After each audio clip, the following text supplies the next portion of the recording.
Hi, I'm Ellen with a Y, and today I'd like to begin a discussion about grief.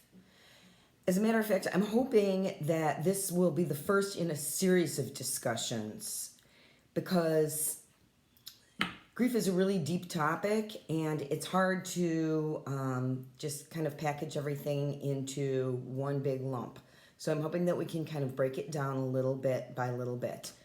I know that there are so many of us struggling right now with the loss of a loved one, and it's made even worse by the pandemic. We're not seeing our friends as much, we don't have as much social activity, haven't seen our family a lot, maybe we're working from home, so we're a lot more isolated than we're used to, and that makes the struggle very, very real. Most of us just aren't talking to as many people on any given day as we usually do. And it's a little depressing.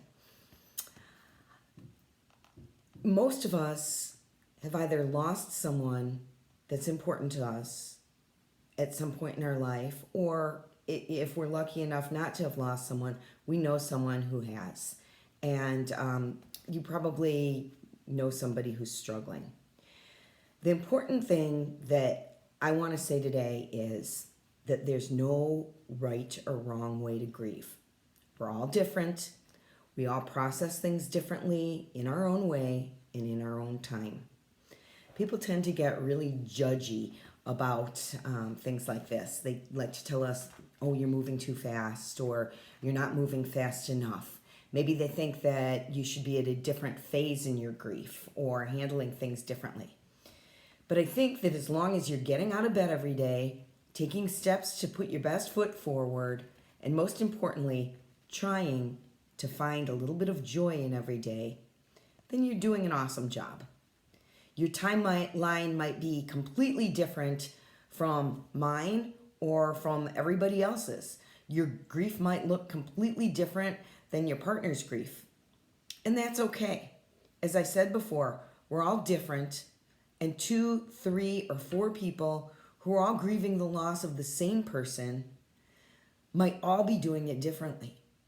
What's important is that we accept that, we acknowledge that, and we're kind to each other as we work our way through this process, however we might be doing it and however long it takes. At the end of the day, what I think that we're all looking for is a way to move forward in our lives without leaving our loved one behind.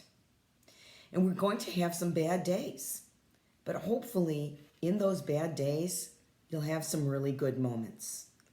And you're going to have some really good days. And those good days might have some bad moments. That's okay.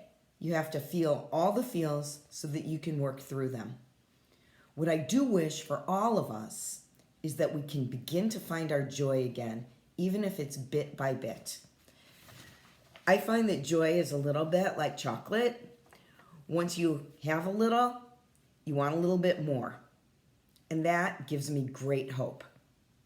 So that's my introduction to this series, and I hope to get deeper into some of the issues that we face after losing someone, and possibly talk about some coping mechanisms, what's helpful, what's not helpful, and how we can all move forward.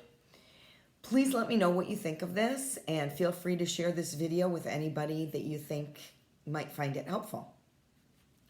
Have a great day.